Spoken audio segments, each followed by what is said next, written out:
دن کا روزہ، رات کا قیام، زیادہ زیادہ قیام سے مراد نوافل ہیں، کوئی گھر میں پڑھ لے، کوئی مسجد میں پڑھ لے۔ نوافل نفلی عبادات گھر میں ہی افضل ہوتی ہیں۔ میرے نبی سنتیں ہمیشہ گھر سے پڑھ کے آتے تھے، تہجد اپنے گھر میں پڑھتے تھے، مسجد میں نہیں پڑھتے تھے، سوائے اعتکاف کے آپ اپنے نوافل سنتیں سب گھر میں پڑھتے تھے، اور مسجد میں صرف فرض آ کے ادا فرماتے تھے، اور اس کے بعد بیٹھنا ہوتا تھا تو بیٹھ جاتے تھے، اٹھنا ہوتا تھا تو اٹھ جاتے تھے۔ تو اعتدال اللہ کو ہر چیز میں پسند ہے۔ دنیا جو مختصر ہے اس میں کیسے پسند نہیں ہوگا؟ آخرت جیسے معاملے میں بھی اللہ ہم سے کہہ رہا ہے اعتدال، امتن وسطا۔ ایسے عیسائیوں کی طرح ترک دنیا بھی نہ کرو، یہودیوں کی طرح دنیا کے پیچھے نہ پڑ جاؤ، رزق کے حلال بھی کماؤ، اپنے بچوں کو بھی دیکھو، اپنے فرائض کو بھی دیکھو جو دنیاوی ہیں، اور اللہ سے بھی اپنا معاملہ ٹھیک کرو اور درست کرو۔ بعد کے زمانے میں صحابہ کے بعد سے ہی ایک انتہا پسندی امت میں آئی، ساری ساری رات جاگنا۔ فلاں بزرگ تھے، وہ رسے سے اپنے بالوں کو باندھ لیتے تھے کہ نماز پڑھتے پڑھتے جب نیند آئے اور جھٹکا لگے تو رسے سے بندھے ہوئے بالوں سے اس جھٹکے سے تکلیف ہو اور ان کی آنکھ کھل جائے اور پھر نفلوں میں شروع ہو جائے۔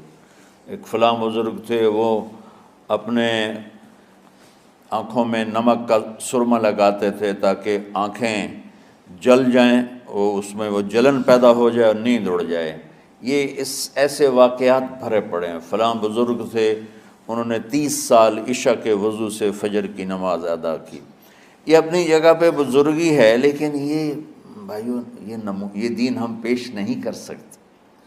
فلاں بزرگ تھے، وہ 30 سال سے ستو کھا رہے تھے کہ روٹی کھانے اور ستو کھانے میں 70 دفعہ سبحان اللہ کا فرق پڑ جاتا ہے، تو روٹی کھائیں تو 70 دفعہ سبحان اللہ کم کہہ سکتے ہیں، اور ستو کھائیں تو 70 دفعہ سبحان اللہ زیادہ کہہ سکتے ہیں۔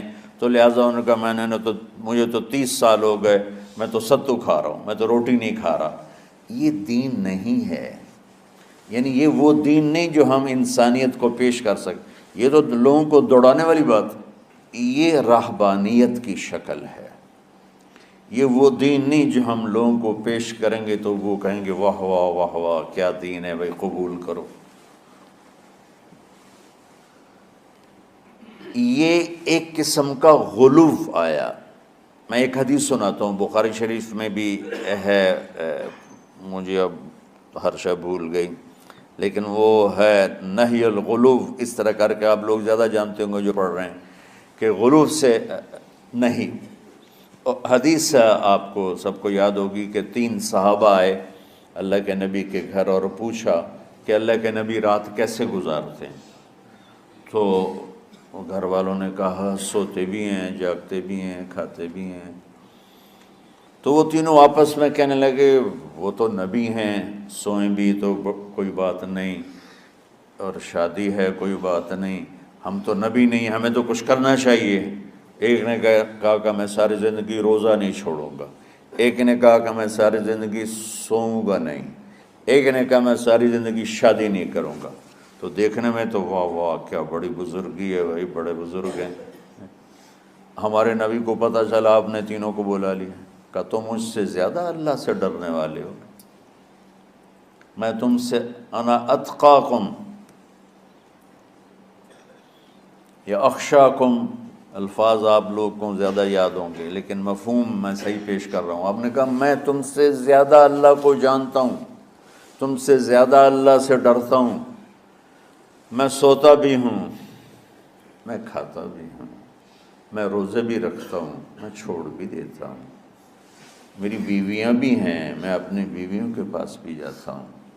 تم دین میں غلو سے بچو، پہلے امتوں کو ہلاک کر دیا دین میں غلو۔ دنیا میں غلو یعنی انتہا پسندی، ایکسٹریمسٹ ہونا، دنیا ہو یا دین ہو، دونوں میں اعتدال